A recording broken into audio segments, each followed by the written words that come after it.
सूत्रों के हवाले से बड़ी खबर है कि के पाठक लंबी छुट्टी पर जा रहे हैं। के पाठक ने लंबी छुट्टी के लिए आवेदन दिया और पाठक ने 3 जून से 30 जून तक छुट्टी का आवेदन दिया है। के पाठक की छुट्टी को शिक्षकों की छुट्टी से जोड़कर देखा जा रहा है। सूत्र यह भी बता रहे हैं कि सीएम नीतीश कुमार के पाठक से नाराज हैं। माध्यमिक शिक्षा के निदेशक भी आज रिटायर हो रहे हैं। कन्हैया प्रसाद श्रीवास्तव के पाठक के बेहद करीबी माने जाते हैं। के पाठक ने कन्हैया की सेवा विस्तार की मांग की थी, लेकिन सरकार ने कोई एक्शन नहीं लिया। अब के पाठक की लंबी छुट्टी पर जाने से सवाल खड़े हो रहे हैं कि क्या के पाठक फिर शिक्षा विभाग में लौटेंगे या सरकार विभाग से छुट्टी कर देगी।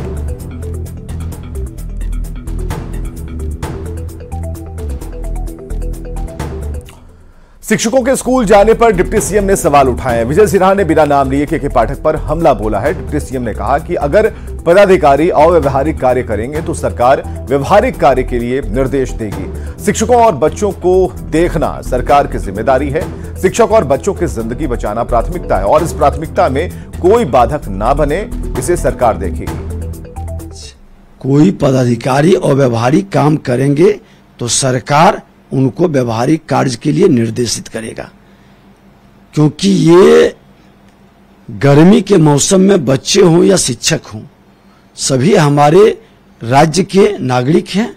हमारी जिम्मेवारी है कि उनकी सुरक्षा, उनका स्वास्थ्य, उनका शैक्षणिक वातावरण सब दुरुस्त रहते हुए हमारी जिंदगी बचाना पहली प्राथमिकता है और उस प्राथमिकता में कोई बाधक न बने, ये सरकार निश्चित तौर पर देखेगी। लोकसभा चुनाव का प्रचार खत्म होने के बाद पीएम मोदी कन्याकुमारी में है। कन्याकुमारी में विवेकानंद रॉक मेमोरियल के ध्यान मंडपम में पीएम मोदी 45 घंटे का ध्यान लगा रहे हैं। ध्यान साधना के दौरान प्रधानमंत्री कड़े नियमों का पालन भी कर रहे हैं और पीएम मोदी 45 घंटे तक सिर्फ लिक्विड आहार लेंगे। बताया जा रहा है कि पीएम मोदी नारियल पानी का सेवन करेंगे, अंगूर का जूस लेंगे। प्रधानमंत्री इस दौरान मौन व्रत का भी पालन करेंगे और ध्यान से बाहर नहीं आएंगे इस दौरान। इधर पीएम मोदी के ध्यान से विपक्ष परेशान है। विपक्ष लगातार पीएम मोदी पर हमले कर रहा है।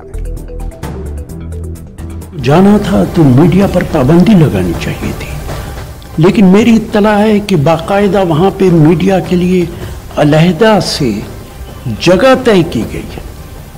वहां पर मीडिया मौजूद रहेगा। क्या मीडिया की मौजूदगी में मेडिटेशन हो सकता है? दुनिया का कोई भी आदमी किसी की मौजूदगी में मेडिटेट नहीं कर सकता। ये तो अकेले में किया जाता है, तन्हाई में किया जाता है। आपके सामने सैकड़ों मीडिया के लोग खड़े हैं, आप कैसे मेडिटेट करेंगे? ये संभव ही नहीं है। ये भी एक प्रचार का तरीका। हमने विजुअल्स देखे, मतलब 8-10 कैमरा तो मिनिमम लेके गए होंगे।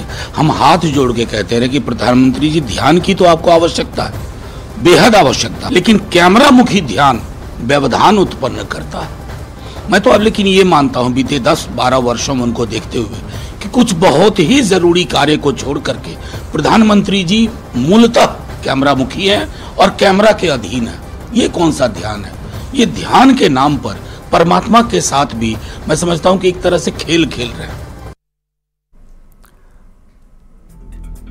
तो पीएम नरेंद्र मोदी की साधना पर सियासी संग्राम जारी है। जेडीयू के मुख्य प्रवक्ता केसी त्यागी ने कहा कि साधना पर सवाल उठाना किसी की व्यक्तिगत और धार्मिक स्वतंत्रता पर प्रहार है और किसी भी व्यक्ति के धार्मिक आस्था पर सवाल करना सही नहीं है। पीएम ने पिछली बार भी इसी तरह से साधना की थी। यह उनका व्यक्तिगत मामला है। नरेंद्र मोदी जी हर वर्ष, हर 5वें वर्ष या चुनाव के बाद इस तरह की अपनी धार्मिक आस्थाओं को निभाते रहे। इससे पहले भी वो कई धार्मिक स्थानों को जा चुके हैं। लिहाजा उनके द्वारा की गई साधना पर सवाल उठाना व्यक्तिगत स्वतंत्रता का भी हनन है, धार्मिक स्वतंत्रता का भी हनन है। तो पीएम नरेंद्र मोदी की साधना पर सियासत जारी है। बीजेपी प्रवक्ता शहनवाज हुसैन ने कहा कि पीएम एक सनातनी हिंदू हैं, अपने धर्म पर चलें, उस पर भी क्या रोक है? विपक्ष को क्या हो गया है? वो क्या गया विपक्ष को? एक सनातनी हिंदू है प्रधानमंत्री, वो अपने धर्म पर चले, उसके लिए भी रोक है। राम मंदिर पर तो काल्पनिक बता रहे थे ये विपक्ष के लोग। आज प्रधानमंत्री जाके अध्यात्म के रास्ते पर हैं। और पूरा चुनाव प्रचार किया है। जब प्रचार करें तो ऐतराज, रोड शो करें तब ऐतराज, इंटरव्यू दें तब ऐतराज, हर बात पे ऐतराज। तो चुनावी प्रचार के थमने के बाद और आखिरी चरण के चुनाव से पहले जेडीयू से राज्यसभा सांसद संजय झा भी भगवान की शरण में हैं। देवघर के बाबा वैद्यनाथ मंदिर में संजय झा ने भगवान भोलेनाथ की पूजा की, आशीर्वाद लिया।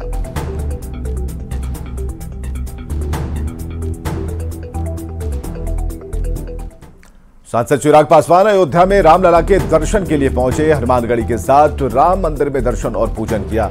चिराग ने प्रभु श्री राम का आशीर्वाद दिया। अयोध्या पहुंचे चिराग पासवान ने कहा कि प्रधानमंत्री के ऊपर प्रभु राम का आशीर्वाद है और उनके साथ पवन पुत्र हैं।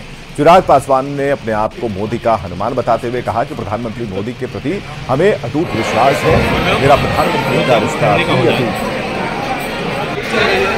है। जिस तरीके से मेरे प्रधानमंत्री जी आध्यात्म को, सनातन को अपना विश्वास दिखाते हैं और वही उनको शक्ति भी देता है। जो लोग उसके विनाश की सोच रखें उनको कतई वो ऊर्जा प्राप्त नहीं होगी और जिनको ऊर्जा प्राप्त नहीं होगी वो उसको कभी समझ में नहीं। सर, आप मोदी का हनुमान बताएं, अपने आप को कैसे देखते हैं मोदी जी का? मेरे प्रधानमंत्री जी पर मेरा विश्वास है, अटूट विश्वास है और ये रिश्ता मेरे प्रधानमंत्री जी का जो एक खूबसूरत रिश्ता है जिसकी मर्यादा हमेशा उन्होंने भी रखी, मैंने भी हमेशा रखी। उन्हीं की सोच को आगे बढ़ाने के लक्ष्य के साथ बढ़ने का प्रयास करूं। पटना में कल होने वाली वोटिंग को लेकर तैयारियां पूरी हैं। पटना में कल पटना साहिब और पाटलिपुत्र लोकसभा सीट पर वोटिंग होगी। इसके लिए ईवीएम और मतदान सामग्री के साथ मतदान कर्मियों को बूथों की तरफ रवाना कर दिया गया है। ईवीएम और वीवीपैट डिस्पैच की निगरानी खुद पटना के डीएम सुश्रत कपिल कर रहे थे। भीषण गर्मी और लू को देखते हुए बूथों पर मेडिकल टीम की तैनाती के साथ ही कई विशेष व्यवस्थाएं की गई हैं। मतदान होने में अब चंद समय शेष रह गया है। पटना साहिब और पाटलिपुत्रा में भी मतदान होने हैं और यहाँ देख सकते हैं कि बेहतर तरीके से ईवीएम मशीन जो है और वीवीपैट जो है डिस्पैच कराने का काम खुद जिलाधिकारी अपने निगरानी में कर रहे हैं। सुश्री कपिल हमारे साथ मौजूद हैं। सर, 2 महीने से लगातार अथक प्रयास आप कर रहे थे, अब वो प्रयास का सही समय आया सामने। जिस तरह से ईवीएम भेजा जा रहा है, निष्पक्ष चुनाव हो, इसको लेकर के पूरी तैयारी है? डेफिनेटली निष्पक्ष चुनाव, भयमुक्त चुनाव जो है ये टैगलाइन है निर्वाचन आयोग का। और ये 30 जो है पटना साहिब संसदीय निर्वाचन क्षेत्र का कुमरार असेंबली जो है कॉन्स्टिट्यूंसी, उसके डिस्पैच सेंटर पे हम है। यहाँ पे जो है पुलिस पदाधिकारी आते हैं, हमारे presiding officers P1, P2, P3 आते हैं। आप देख रहे हैं कि ईवीएम मशीन जो है बूथ वाइज और उसके अलावा जो ग्रीन पेपर सील हो, पिंक पेपर सील है, वो बूथ सेटअप करने की जो इक्विपमेंट्स है वो उनको दिए जाते हैं। और इसके बाद ये लोग जो है बूथ पे अपने यहाँ से जो मार्गस्थल हो जाते हैं। यहाँ पे चल रहे हैं विशेष प्रयास जो है, जो हीट वेव के लेके यहाँ पे किए जा रहे हैं। जो हमारे पोलिंग के जो कर्मी हैं उनको भी जो है एडवाइजरी हम लोगों ने जारी किया गया है। और साथ ही में मेडिकल टीम्स भी जो है, जैसे पुलिस की क्यूआरटी होती है उसी तरह मेडिकल क्यूआरटीज का भी जो है गठन सिविल सर्जन के माध्यम से किया जा रहा है। युवा एक्चुअली एक एज होते हैं, एक ईरा होता है युवाओं का। अब आपका ईरा शुरू हो रहा है, निश्चित वोट देने के लिए आइए। चर्चाएं बहुत हो गई, अब जो है we the people of India, हम लोगों का टाइम आ गया है कि 5 साल में एक बार ये मौका मिलता है। जिस तरीके से हम त्यौहार सेलिब्रेट करते हैं, निश्चित जाना चाहिए। जैसे हम छठ के दौरान आते हैं, दुर्गा पूजा में आते हैं, ईद के दौरान आते हैं, क्रिसमस के दौरान आते हैं, गाड़ी अब भरी हुई रहती है, लेकिन फिर भी जो है हम वो सह के आ जाते हैं। और हम लोगों ने एग्जाम्पल सेट किया है, वो कोविड हो उस समय भी हमने इलेक्शंस किया था, याद होगा असेंबली इलेक्शंस, वो बहुत अच्छा इलेक्शंस जो है बिहार में हुआ था। और जो ट्रेंड रहा अब तक 45, 46, 47% का, उससे ऊपर जो है इस बार पटना साहिब और पाटलिपुत्रा जो है वो रिकॉर्ड कायम करेगा और लंबी जो रेखा है मतदान को लेकर के वो खींचेगा। कैमरा पर्सन अजय दुबे के साथ अमित कुमार, न्यूज़ 18 पटना। तो पटना के दोनों लोकसभा सीट पर वोटिंग के लिए सुरक्षा व्यवस्था की गई है ताकि वोटर निडर होकर वोटिंग कर पाएं। पटना के कमिश्नर और आईजी खुद पूरी व्यवस्था की निगरानी कर रहे हैं। युवाओं से ज्यादा संख्या में वोट करने की अपील कर रहे हैं। साथ ही पटना के आईजी ने किसी भी अफवाह पर ध्यान नहीं देने की अपील की। देखिए, कल मतदान की तिथि निर्धारित है और इसके लिए सभी जितने भी मतदान दल है आज यहाँ से बूथों पर प्रस्थान कर रहे हैं और सभी जगह पर पर्याप्त संख्या में सुरक्षा रखी गई है और लगातार विभिन्न माध्यमों से मतदाताओं तक यह संदेश पहुंचाया गया है कि अपने मतदान केंद्र तक पहुंचे। और कई जगह जो बातचीत हुई है और जो पार्टिसिपेशन देखने को मिल रहा है, इससे लग रहा है कि मतदाता काफ़ी उत्साहित हैं। जो मुझे अंदाजा है और जो फीडबैक आ रहा है, काफ़ी अच्छा रिस्पांस आ रहा है युवाओं का। और अभी नगर निगम के द्वारा क्रिकेट लीग भी कराया गया था, उसमें बड़ी संख्या में लोगों ने पार्टिसिपेट किया और उसमें सबसे अच्छी बात है कि सभी वार्ड के लोगों ने पार्टिसिपेट किया। कई लेवल्स जो है उसमें सुरक्षा का अरेंजमेंट किया गया है और सभी लोग, सभी पदाधिकारी जो है वो सजग है, चेक पोस्ट पूरी कार्यरत है, अलग अलग तरह की जो है वो टीम्स हम लोगों की लगी हुई हैं, CAPF से लेकर के QRTs जो है उन तक, अश्वरोही दस्ते, रिवराइन जो है नदी में पेट्रोलिंग, तो पूरी पुख्ता अरेंजमेंट्स है और पुलिस जो है वो एकदम तैयार है। 7वें चरण के तहत पटना में कल वोटिंग होगी और वोटिंग को लेकर डीएम ऑफिस में कंट्रोल रूम तैयार किया गया। कंट्रोल रूम 24 घंटे काम करेगा। कंट्रोल रूम के जरिए पटना साहिब और पाटलिपुत्र दोनों लोकसभा सीट के बूथ पर नजर रखी जाएगी। जायजा लिया संवाददाता विनीता मिश्रा ने। लोकसभा चुनाव के 7वें और अंतिम चरण में पटना साहिब और पाटलिपुत्रा सीट पर कल वोटिंग होगी, जिसके मद्देनजर राजधानी पटना में डीएम ऑफिस में कंट्रोल रूम बनाया गया है। 3 दिन 24 घंटे ये कंट्रोल रूम काम कर रहा है। इस कंट्रोल रूम के तहत पटना साहिब और पाटलिपुत्रा के वो तमाम मतदान केंद्र जिस पर निगरानी की जा रही है, कहां पर क्या समस्याएं हैं, कहां पर ईवीएम पहुंच गया, कहां पे पहुंचाया जा रहा है, मतदाताओं को कैसे जागरूक किया जाए, मतदाता कैसे अपने घर से निकले वोट करें, उसके लिए फोन कॉल्स भी यहां से जा रहे हैं। और पूरी जो टीम है 3 शिफ्टों में यहां काम कर रही है, यहां से कंट्रोल किया जा रहा है।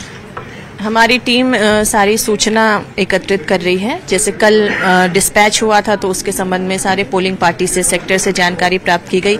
आज भी सारे जो मतदान कर्मी हैं वो अपने डिस्पैच सेंटर पे जाएंगे, वहां उनको ईवीएम और अन्य सामग्री दी जाएगी और वाहन के साथ फिर वो अपने संबंधित मतदान केंद्र पर चले जाएंगे।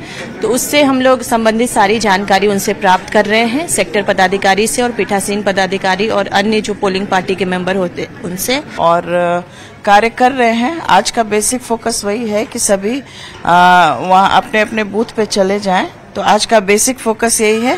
इसी बीच जितनी भी शिकायतें आ रही हैं उसको हम लोग देख रहे हैं और हर एक के पर्सनल लेवल पे उसको निराकरण कर रहे हैं। बिल्कुल, तो अपने लेवल से शिकायत देख रही हूँ, साथ ही साथ जो टीवी चैनल्स है, न्यूज 18 का जो भरोसा है वो भी यहाँ नजर आ रहा है, क्योंकि तमाम चुनाव से जुड़ी हुई छोटी बड़ी खबरें यहां नजर आ रही है और कंट्रोल रूम के माध्यम से हर एक बूथ की जो जिम्मेदारी है वो ये लोग उठा रही हैं। कंट्रोल रूम के माध्यम से उसकी तस्वीर यहां नजर आ रही है कि कहां क्या कुछ समस्याएं हैं। फोन कॉल्स के माध्यम से भी लोगों को जागरूक किया जा रहा है, क्योंकि मतदान प्रतिशत इस बार बढ़ाना है। कोशिश यही की जा रही है, जिला प्रशासन की कोशिश यही है कि पटना का मतदान प्रतिशत बेहतर हो, साथ ही साथ शांतिपूर्ण मतदान संपन्न हो। कैमरामैन अजय दुबे के साथ विनीता मिश्रा, न्यूज 18 पटना। तो कल अंतिम चरण का मतदान है। ऐसे में कांग्रेस के राष्ट्रीय अध्यक्ष मल्लिकार्जुन खड़गे ने विश्वास जताया है कि 4 जून को देश में एनडीए गठबंधन की पूर्ण बहुमत वाली सरकार बनेगी। केंद्र में सरकार आने पर कांग्रेस के घोषणा पत्र में दी गई गारंटियों और न्याय पत्र की घोषणाओं को पूरा किया जाएगा। इंडिया गठबंधन की तरफ से प्रधानमंत्री कौन होगा, इस पर खड़गे का कहना है कि गठबंधन के सभी दल मिलकर इस विषय पर चर्चा करेंगे। सभी दलों की सहमति से प्रधानमंत्री चुने जाएंगे। जब उनसे पूछा गया कि इंडिया गठबंधन को बहुमत का आंकड़ा नहीं मिलता है तो क्या आप चाहेंगे कि मायावती, नीतीश कुमार, नवीन पटनायक और चंद्रबाबू नायडू जैसे नेता भी इंडी गठबंधन में आ जाएं? इस पर जवाब देते हुए मल्लिकार्जुन खड़गे ने कहा कि यह परिणाम के बाद की बात है और ये फैसला गठबंधन के अन्य दलों के नेताओं से बात करके लूंगा। गठबंधन में है तो सबसे राय लेंगे, तभी कोई फैसला लेंगे। मौजूद है प्रिंसिपल अपोजिशन पार्टी के सबसे बड़े पदाधिकारी, कांग्रेस पार्टी के नेशनल प्रेसिडेंट मल्लिकार्जुन खड़गे साहब। सर, अगर इंडिया गठबंधन को बहुमत नहीं मिलता है तो क्या आप, जैसे यूपी से मायावती हो गई, नवीन पटनायक हो गए, नीतीश कुमार हो गए, अब चंद्रबाबू नायडू हो गए, ऐसे लोगों को भी इंडिया गठबंधन में निमंत्रण देंगे या उनका स्वागत करेंगे? ये बाद में की बात है। पहले जो हमारे को गठबंधन के लोग बैठेंगे, वो निर्णय लेंगे, वो डिसाइड करेंगे आगे क्या करना है, किस ढंग से चलना। बगैर उनके राय से मैं कुछ नहीं बोल सकता, क्योंकि ये ठीक भी नहीं होता जब हम मिले हैं एक दूसरे से इकट्ठा होकर काम कर रहे हैं तो दूसरों को कंसल्ट करके हमको बोलना पड़ेगा। सर आपने इंडिया गठबंधन के तमाम दलों की बात की, कंसल्टेशन की बात की। अगर सर मान लीजिए यही सारे दल इंडिया गठबंधन की इस बात पर सहमत हो जाते हैं कि इंडिया गठबंधन जीत कर आता है और आपका प्रधानमंत्री पद के लिए सब सहमत जताते हैं, तो आप इस जिम्मेदारी को लेने के लिए तैयार हैं सर? देखेंगे, आने के बाद देखेंगे। अब गठबंधन का लोगों का निर्णय क्या होता है उस पे है। अगर मैं अकेला बोलूंगा मैं बनने वाला हूं, दैट इज नॉट गुड। ये क्या है, कभी भी वन साइड लव नहीं हो सकता। ये हमेशा हम ये एक दूसरे को कंसल्ट करके कर सकते हैं और वही अंतिम निर्णय होगा। सर प्रधानमंत्री मोदी आज कन्याकुमारी में ध्यान लगा रहे हैं, साधना कर रहे हैं, लेकिन विपक्ष का ध्यान भंग हुआ है कहीं ना कहीं। आप इसे कैसे देखते हैं? इन चुनाव से पहले प्रधानमंत्री मोदी ध्यान मुद्रा में, वीडियो काफी आए हुए हैं। ध्यान मुद्रा में वो पब्लिसिटी के लिए कर रहे हैं। कोई ध्यान करने वाला 10-10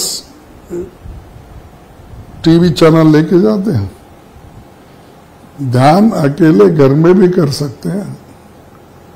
विवेकानंद जी जो ध्यान करते थे, क्या टीवी लगा के करते थे, क्या कैमरा लगा के करते थे फोटो?